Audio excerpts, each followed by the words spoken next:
Olowu tìlú Olowu Kuta nípínlẹ̀ Ọ̀ṣun. Ọba Hamid Adékúnlé Oyèlúdé Màkàmà tẹgbóṣù kẹta.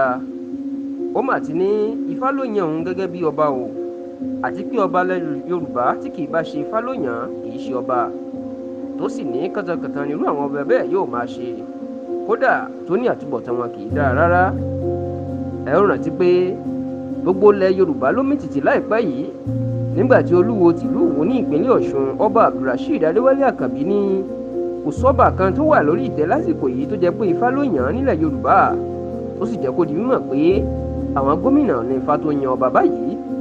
Ọ̀rọ̀ yìí di àríyànjiyàn táwọn èèyàn sì ń gbà mọ́ra wọn lọ́wọ́ bí ẹni gba ẹgbà ọtí. Lásìkò tó ń bá ìwé ìròyìn Nigeria Tribune sọ̀rọ̀, Olowu Kuta ní ọ̀rọ̀ tó jìnnà sí òdodo ọ̀rọ̀ ni Oluwoo sọ, ṣùgbọ́n òun kò fẹ́ fún un lésì o.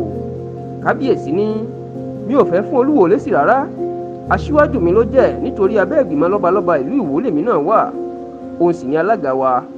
Bó tilẹ̀ jẹ́ pé mo lòdì sí bó ṣe jẹ́ alága wa, ṣùgbọ́n mi ò ní fèsì sí ọ̀rọ̀ rẹ̀ bí kò ṣe pé èrò ọkàn tèmi nìkan ni mo máa sọ.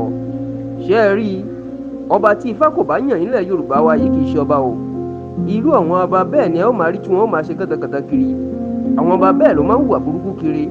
Àtúbọ̀tán irú àwọn ọba bẹ́ẹ̀ kì í dára, kódà ìlú máa ń padà dàrú tàbí túmọ̀ wọn lórí ni o. Ifá ló yan mí ní tèmi o. Bí Ifá bá sì yan ọba ni wọ́n máa ń forúkọ ẹ̀ ránṣẹ́ sí gómìnà láti fòǹtẹ̀lú. Nírú tèmi yìí, nígbà tí mo fẹ́ jọba, àwọn ọmọ oyè tó dìde pọ̀. Nígbà tí wọ́n gbé Ifá jẹlẹ̀ ní Ifá mú mi, bẹ́ẹ̀ ni wọ́n forúkọ mi sọwọ́ sí gómìnà Rauf Arẹ́gbẹ́ṣọlá tó jẹ́ gómìnà Ọ̀ṣun nígbà náà, tó sì fòǹtẹ̀lù mí. Ṣùgbọ́n àwọn kan nínú ìjọba Arẹ́gbẹ́ṣọlá, ìyẹn àwọn bíi Moshood Adéòtí àti ọmọ mi nǹkan tó jẹ́ aṣòfin l'Àbújá tẹ́lẹ̀, ìyẹn Àkànbí, wọ́n yarí pé Arẹ́gbẹ́ṣọlá kò gbọ́ fún mi jọba. Wọ́n ní mo ti súnmọ́ ajagun fẹ̀yìntì Ibrahim Babangida jù, àti pé mo lè padà ṣiṣẹ́ tako ẹgbẹ́ òṣèlú ACN àwọn.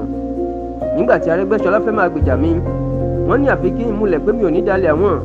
Èyí ló jẹ́ kí n lọ fọ̀rọ̀ tó Babangida létí ní ìlú Minna, tí Babangida yìí ṣèlérí pé òun yóò bá Tinubu tó jẹ́ olórí wọn sọ̀rọ̀. Ṣùgbọ́n nígbà tó yá, Babangida ní kí n lọ bá wọn múlẹ̀. Ó ní kò síjọba tó lè kọjá ọdún mẹ́jọ kí n ṣe nǹkan tí wọ́n máa ní kí n ṣe. Ọdún mẹ́jọ fẹ́ pé báyìí ni mo bá wọn múlẹ̀. Ṣùgbọ́n wọn bí wọ́n ṣe yí ACN padà sí ẹgbẹ́ òṣèlú APC ni mo sọ fún wọn pé àdéhùn ìmùlẹ̀ wa ti parí o. Ju gbogbo ẹ̀ lọ, ọba tí kò bá ti lè gbé ìṣẹ̀ṣe àti àṣà Yorùbá lárugẹ kò yẹ ní ọba o, nítorí iṣẹ́ wa gan-an nìyẹn. Ohun tó sì jẹ́ káwọn ìjọba máa fún wa lọ́pàá àṣẹ nìyẹn. Ẹ kò lè rí ọba Yorùbá gidi kan kó máa pera ní ẹ́míà tàbí bóyá rẹ́fúrẹ́ni. Ipò wa kò papọ̀ mọ́ ìyẹn. Ní tèmi o, ọjọ́ 99 ni mo lò ní ìpẹ̀bí 99 days tí mo ṣe gbogbo ètùtù tó yẹ pátápátá. Bó tilẹ̀ jẹ́ pé Olowu Kuta kò dárúkọ Oluwoo tó sì lóhùn òfìsì sí ọ̀rọ̀ Oluwoo, ṣùgbọ́n hàn gbangba pé bàbá náà ń fọgbọ́n ta sí Oluwoo.